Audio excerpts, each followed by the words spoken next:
Has a doctor ever looked you in the eye, held up a chart full of perfectly normal test results, and said with a reassuring smile, "Well, the good news is everything looks fine." And in that moment, has a wave of something other than relief washed over you? Maybe it was frustration. Maybe it was a quiet, crushing sense of despair.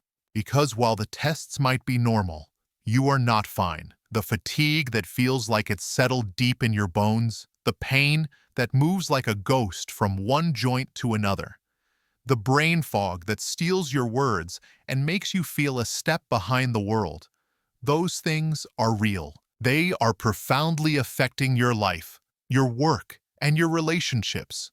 If you have ever felt that chasm between a normal test result and your own lived reality, then this conversation is for you. And if you've ever been told, or even just suspected, that it's all in your head, that it's just anxiety, or simply a part of getting older, I want to tell you right now, with all the conviction I can muster, it is not in your head, and your experience is valid. For years, I've been fascinated by the gap between what medicine can easily measure and what patients actually experience. And if you are navigating a maze of vague, shifting, and unexplained symptoms, you've probably been told to be your own advocate. You've been given lists of things to do, research to conduct, specialists to find, but we know it's not that simple. This isn't just another guide that gives you a homework assignment when you're already exhausted. This is about acknowledging how incredibly hard this journey is, and then giving you a realistic, manageable way to regain a sense of control. We're going to talk about the hidden pitfalls of the healthcare system, the psychological traps we can fall into, and a powerful strategic shift that can transform your doctor's appointments from frustrating encounters into productive, collaborative meetings. Over the next few minutes, we're going to walk through a step-by-step plan to turn that confusing cloud of symptoms into a clear, compelling case file. We'll cover why the common advice to be proactive can sometimes make things worse, how to create a simple evidence journal that doctors will actually pay attention to, and the exact phrases you can use when you feel like you're being dismissed or medically gaslit. And we'll discuss how to protect your own mental health during what can be a long and stressful process. This is your guide to being heard, being believed, and getting a plan. And just a quick but important reminder, I am not a doctor, and this video is for informational and educational purposes only. It is designed to help you work more effectively and collaboratively with your own qualified healthcare providers. It is never a substitute for professional medical advice, diagnosis, or treatment. Your journey is unique, and the goal here is to empower you in your partnership with your medical team. Let's start by addressing the elephant in the room, the exhaustion. If you feel like you're running a marathon every single day just to manage your symptoms, and then someone hands you a second full-time job description titled Patient Advocate, it's completely normal to feel overwhelmed, resentful, and even more tired. The advice to be your own advocate comes from a good place, but it often ignores the reality of being sick. It ignores what researchers call the diagnostic odyssey, and the statistics on this are staggering. According to a landmark study tracking these journeys, for rare diseases, which very often begin with a collection of vague and seemingly unrelated symptoms, it takes an average of 7.5 years in the United States to get an accurate diagnosis. 7.5 years of appointments, of tests, of hope and disappointment. 7.5 years of trying to explain to friends, family, and employers why you can't do the things you used to do without having a name for the thing that's holding you back. This odyssey isn't just about physical discomfort. It's an immense emotional and psychological burden. It can strain relationships, impact finances, and chip away at your sense of self. So the first thing we must do is give ourselves permission to be tired. You are not failing if you don't have the energy to read every single medical study online. You are not weak if the thought of making another phone call to another specialist's office feels like climbing a mountain. You are human, and you are carrying a heavy load. The goal isn't to magically find more energy.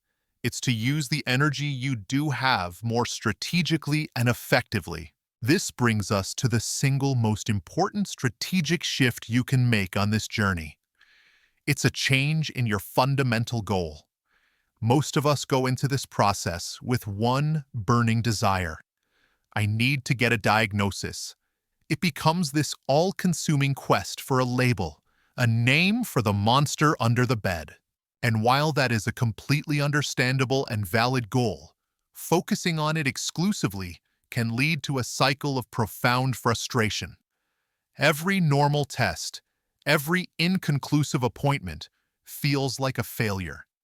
It puts all the power in the hands of others to give you the one thing you want. So, I want you to consider shifting your primary goal. Instead of getting a diagnosis, your new goal is building your case. Think of yourself not as a passive patient waiting for an answer, but as a lead detective or a meticulous lawyer gathering evidence. Your job isn't to find the culprit yourself. Your job is to build such a clear, organized, and compelling file of evidence that you can hand it to an expert, your doctor, and they can do their job more effectively. This simple reframing moves you from a position of helplessness to a position of control. You are no longer just a collection of symptoms. You are the curator of your own data. The primary tool for this is what we'll call a Symptom and Evidence Journal. And I'm not talking about a simple diary where you write, "Felt tired today." We need to be more objective. We need to collect data. For every symptom you experience, I want you to track it with specific, unemotional language. Instead of bad knee pain, write sharp, stabbing pain, rated 7 out of 10 on the inner side of my right knee. Instead of I was so foggy, write had trouble finding common words 3 times during a 10-minute phone call. You'll want to note the time of day the symptom occurs or worsens. What were you doing right before? What had you eaten in the last few hours? How was your sleep the night before? What was your emotional state? Track everything. You can use a simple notebook, a spreadsheet on your computer, or one of the many apps designed for this. The tool doesn't matter. The habit of methodical data collection does. This journal becomes your most powerful asset. It's no longer just you, the anxious, overwhelmed patient, trying to recall how you felt 3 weeks ago. It's you, the organized case builder, presenting a clear record of evidence. Now, possessing this incredible file of evidence is one thing. Knowing how to use it effectively in a rushed 15-minute doctor's appointment is another entirely. This is where your new role as a case builder truly shines. The old model is this. You go in, the doctor asks what's been going on, and you try to unload months of confusing symptoms and fears in a few frantic minutes, often forgetting the most important details. The new model is calm, prepared, and data-driven. First, prepare a 1-page summary. At the very top, write down your single most important question or your number one most debilitating symptom. Doctors are trained to tackle the chief complaint first, so lead with what matters most to you. Then, you introduce your evidence. You don't just hand them the whole journal and expect them to read it. You use it as your reference. You can say something like, "To help you, I've been tracking my symptoms very carefully to be more objective. I've noticed a clear pattern that the fatigue is worst between 2 and 4 p.m., especially on days I haven't slept more than 6 hours. Can we look at this data together?" One of the most powerful questions you can learn to ask comes from this collaborative mindset. After your doctor has offered an initial thought, ask this: "Thank you for that insight. What else could it be?" This respectfully prompts them to share what's called their differential diagnosis, the list of possibilities they are considering and ruling out. Finally, if you can, bring a supporter. A trusted friend or family member isn't just for emotional support. They are a second set of ears. I remember taking my own mother to an appointment where she was incredibly anxious. I just sat quietly and took notes. Afterward, in the car, she was convinced the doctor had dismissed her, but my notes showed that he had actually listened carefully and ordered 3 specific tests to investigate her biggest fear. Her anxiety had prevented her from hearing it. That supporter can be your note-taker, your advocate, and your emotional anchor, allowing you to be fully present in the conversation with your doctor. All right, let's just take a quick pause here. We've covered some really foundational ground. We've talked about giving yourself grace and acknowledging the sheer exhaustion of the diagnostic odyssey. We've made that crucial mental shift from being a passive patient hunting for a diagnosis to an empowered detective building a case. And we've just gone over concrete tactics for how to present that case in a doctor's office to get real, collaborative results. This is about taking back your power, one piece of data at a time. If you're finding this guide helpful, if any of this is resonating with you, I would be so grateful if you took just a moment to tap that like button below. It truly helps this video reach more people who might be feeling lost and dismissed, just like you may have felt. Thank you for that. Now, let's talk about what to do when collaboration feels impossible. There's a term that has become more common recently, and it's a painful one: medical gaslighting. It's that experience where a healthcare professional dismisses your symptoms, questions your experience, or wrongly attributes what you're feeling to psychological factors without proper investigation. It sounds like, "Are you sure you're not just stressed?" It sounds like, "Everyone gets tired at your age." It sounds like, "You seem anxious." Research from institutions like Rutgers University has shown this experience is disturbingly common, especially for women and patients of color, and it is incredibly damaging. Symptom invalidation, as it's known in the research, is directly linked with increased depression, health-related anxiety that can rise to the level of trauma, and it can make a person question their own sanity. My friend Anna spent 2 years with a mysterious and painful digestive issue. She was a vibrant, active person who was suddenly unable to eat without severe cramping.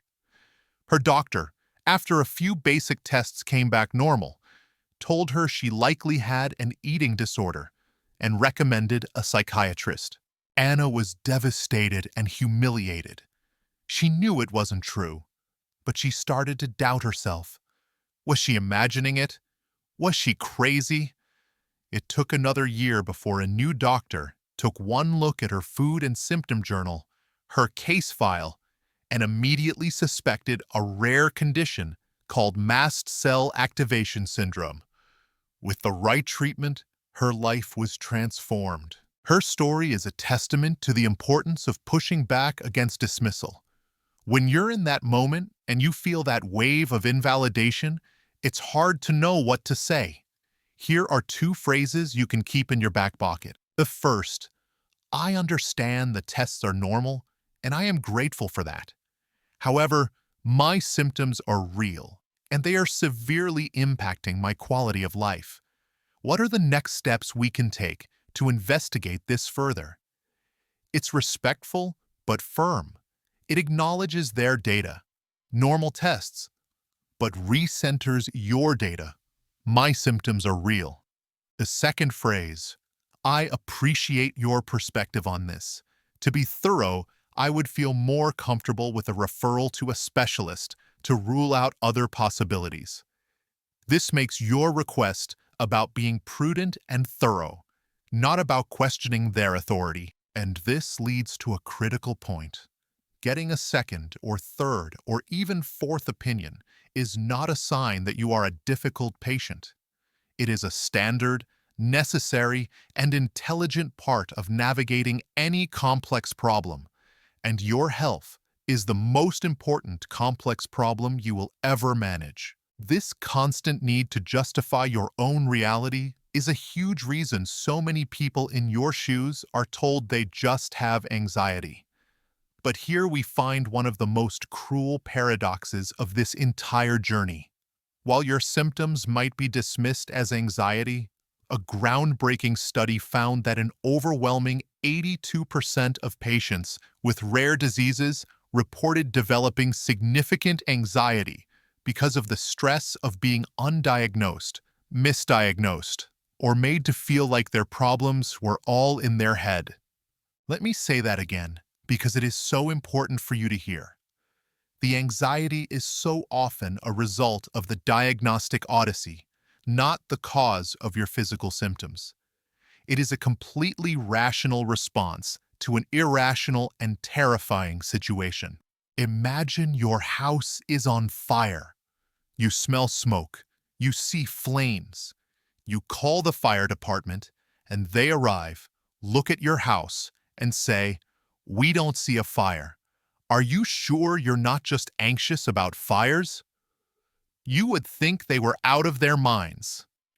Your panic, your fear, your racing heart, those would be normal, appropriate reactions to a dangerous situation.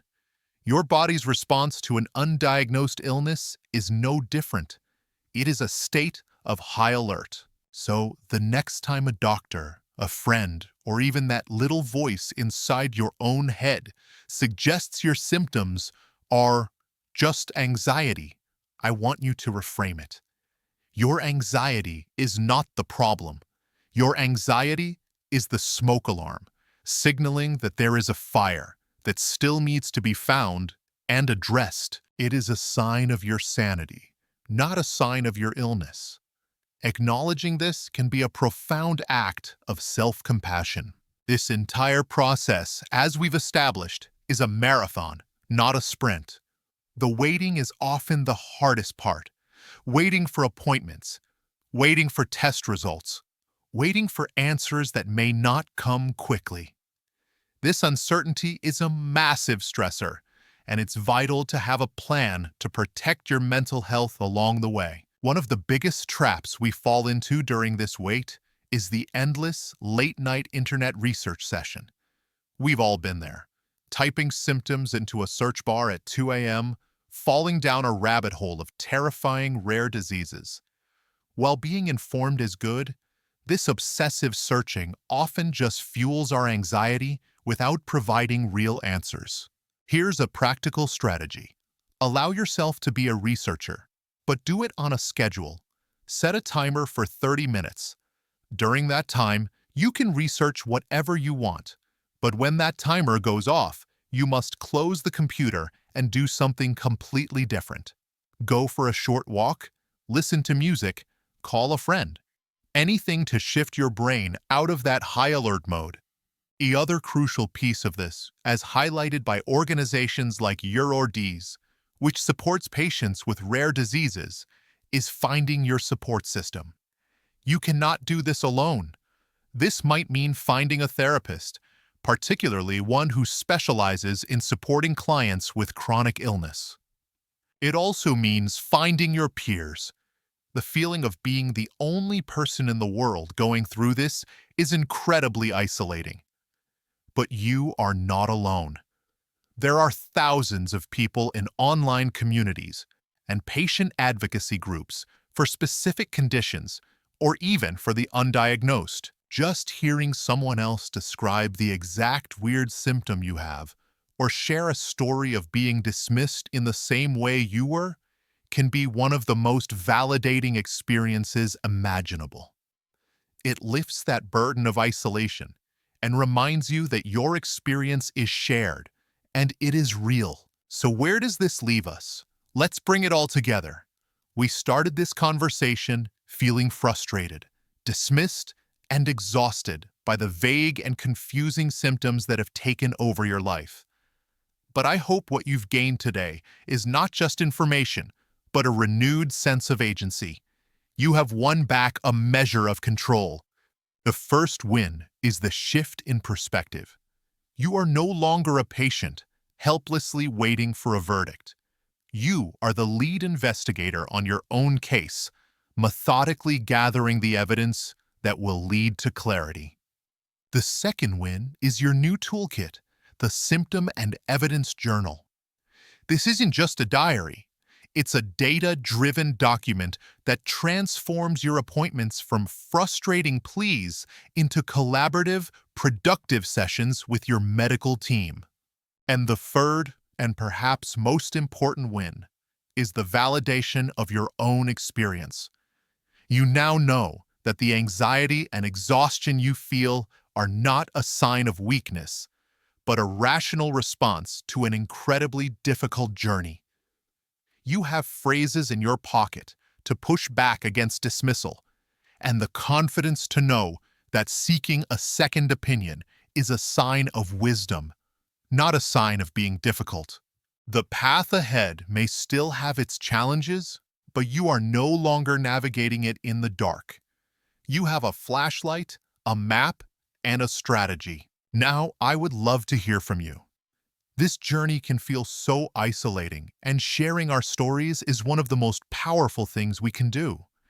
In the comments below, please share which part of this guide was the biggest aha moment for you. Was it the idea of building a case file? The phrases to counter medical gaslighting? Or simply the validation that the anxiety is a result, not a cause? Reading each other's experiences helps us all feel less alone. And finally, if you found this deep dive helpful and want more content designed to empower you on your health journey, please be sure to hit subscribe and ring that little notification bell so you don't miss our next video. Thank you so much for spending this time with me today. Be well, stay empowered, and remember that you are the world's leading expert on your own body. I'll see you in the next video.